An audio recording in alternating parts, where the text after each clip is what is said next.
before we get started talking about 51 and how 51 structures its data, we need to go back to something a little bit more basic. And I'm talking about tabular data.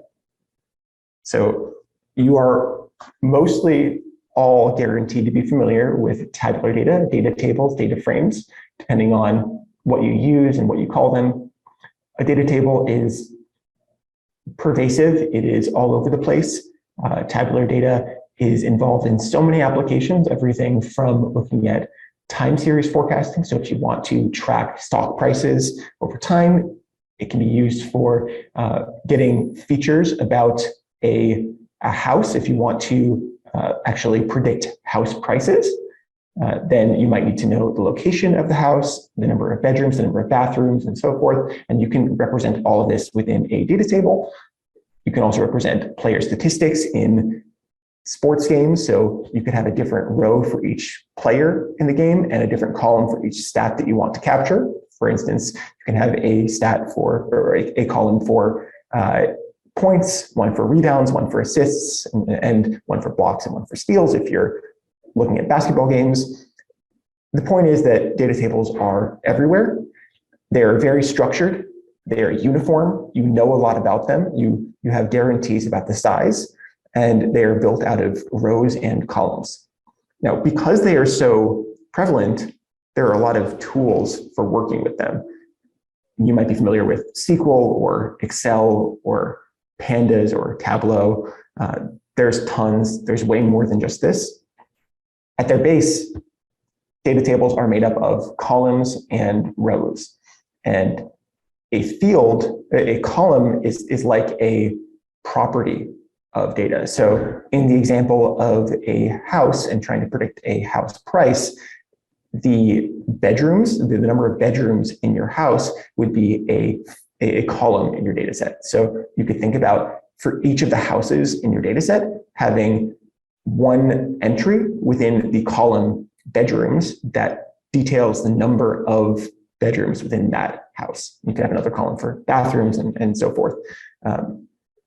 These columns, each column is essentially a property of your data. You could also call it a field. And you also have, on the flip side, rows. So a row is, in a sense, a sample or an example. It is a data point. And each of the samples, each of the rows in your data set has entries. It has values for each of the columns or each of the properties. So a given house will have an entry for the number of bedrooms, an entry for the number of bathrooms, an entry for the location, and every other property, every other column in the data table. You can index data tables. So here, if we're using zero indexing, you can get the sample or the row that is at index 1. You can get subsets of the data. So you can get a certain subset of samples and a certain subset of the columns or the fields in the data set. And you can get individual samples. Tabular data is prevalent. It is great for many things, but it is not perfect. It's not good in all cases. And in particular, it's not always a good fit for computer vision applications. So here's just a very simple example. Here I've taken 2 images from the MS COCO dataset, one of which has a single detection and one of which has tons of detections, somewhere around 40 detections. And if we try to represent this in a data table, we might think about having a different row or a different sample for each of these images, and having a different column for each detection. And maybe we have just a name, just the class label within each of the detection columns. So we have a single column that is filled for the first image with the label bear, and then we have a bunch of columns that have entries for the second image. And then we just have a bunch of holes or gaps in the data table for all of the extra entries and all the extra columns we needed to actually accommodate the sample with the most detections in the data set, but which were not necessary for a lot of the other images in our data set. Now, this is fine, but it actually has some problems. So for instance, if we even forget about all of the holes in the data, which might be inefficient at some point. Here we can see, even in just this small table that we have 2 person detections in the second image that are in the sample 1 row, but there's no way of differentiating them. There's no way of knowing which person corresponds to which of the actual person detections in the image. And to capture that, we would need more information, either location data or something else. And you might also want confidence scores. So if these are predictions, then you may want to actually have a likelihood or the confidence with which you actually predicted that it was a certain class over a different class. There's other information you would like as well. So if we try to capture all this information, let's see what this looks like for the first image. So here we have the images, and then we have on the bottom left a representation of the appropriate information or the relevant information for a single detection object for that one detection in the first image. Now let's try to do this for the second image. This is what it looks like. Even shrunk down, very small, it's still hard to even get it all on the page.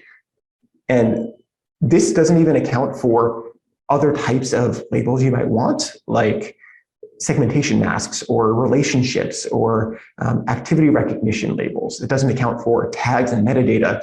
This is just the very simplest case that you can think of in computer vision. And we can already see that data tables are insufficient at representing computer vision data.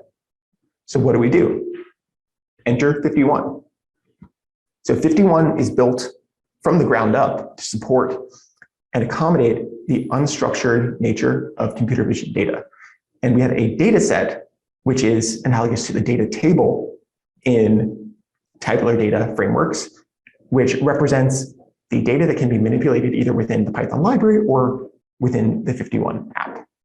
So here we can see a visualization of a bunch of images and a bunch of additional data that goes along with the images. This all together encompasses the data set.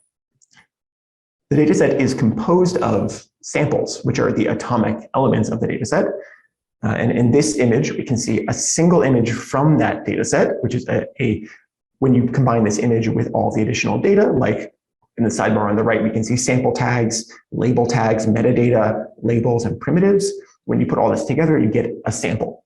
So the sample stores all of the related and relevant information for a given piece of data. And in FiftyOne, every sample is associated with a single file path that has a single media type. You can have other file paths, other media types that are also stored with this data set, but each file is associated first and foremost with a single file path that corresponds to a single media, a single piece of media. And samples are built out of fields. So the sample, the field is analogous to the column in the same way a sample is analogous to a row in the data table. And a field can store the file path, which encodes the media type information, a sample ID, which is how you identify a given sample, or tags. So tags is a list of strings, and this itself is a field. And we can already see that these fields are less structured and much more flexible and can be much more complex than fields or than columns in a data table. So on the right, we have highlighted a couple of these fields. The sample tags is a field. Labels themselves are fields. They are more complex fields that are nested or embedded because they have other fields inside of them. And then we have the ID and the file path and the uniqueness. These are all fields. And as I mentioned, fields can have much more complex data with inside them. All right, time for another pop quiz. You know the drill. How does FiftyOne store the raw media files?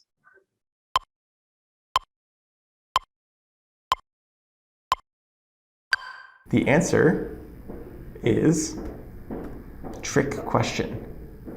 Neither. So FiftyOne points to the media file. It doesn't actually store the raw pixel data of whatever media file. It doesn't store the raw pixels of images or the frames of a video directly. It stores all of the appropriate information by pointing to it. So 51 datasets are logical datasets. There, you get a dataset that could look something like this. You have samples, which are like the rows in your dataset in your data table, and you have fields, which are like the columns in your data table, but much more flexible. So here we have 3 samples, and some of these have tags, some don't. They all have metadata and file paths and IDs. They all have field A and field B, but they're not in the same order. So we have for sample 1 field, for sample 2, field B is actually ahead of field A. And we have different numbers of content within some of the fields. So we actually have a different number of subfields within some of these field A and field B fields. So again, this is a sample, which is like a row, and this is a field, which is like a column. And here's just a little bit more information about fields. So with a field, you can have certain field types, and these types can be analogous to base Python types, like bools, ints, floats, and strings. You can also have slightly more complicated fields, like lists. 51 also has built-in structured fields, so special fields that have special natures to them. And some of these are labels. So we have built-in structure for regression, classification, key points, heat maps, and so forth. These label fields allow you to visualize all of your labeled data in 51 within the 51 app. And here are some other very prevalent and pertinent field types. The file path, which encodes the media type information, the tags, which is a list of strings, and then the metadata. And so the metadata itself is also a nested or embedded field that contains additional information, including the width and height of your image. So if we just continue the analogy for a little bit longer with data tables, here we can subset the data by getting a subset of the samples in our data set. Here we're getting 2 of the samples, but not all of them. But we can also do far more complicated things. And here we see just a single example of that, where instead of just getting a single column or a single field, we are getting a very complicated, nuanced view into the data, where we are selecting certain subsets and filtering within the contents of fields and selecting, we want this, but we don't want that. And you can do this all programmatically within 51. So 51 provides a syntax that is very powerful for doing all of this. And the way that all this is structured and the way that these queries are enabled is by, on the back end, using a non-relational MongoDB database. And by enabling these types of very complex filters and queries into your data, 51 allows you to do whatever computer vision applications you so choose.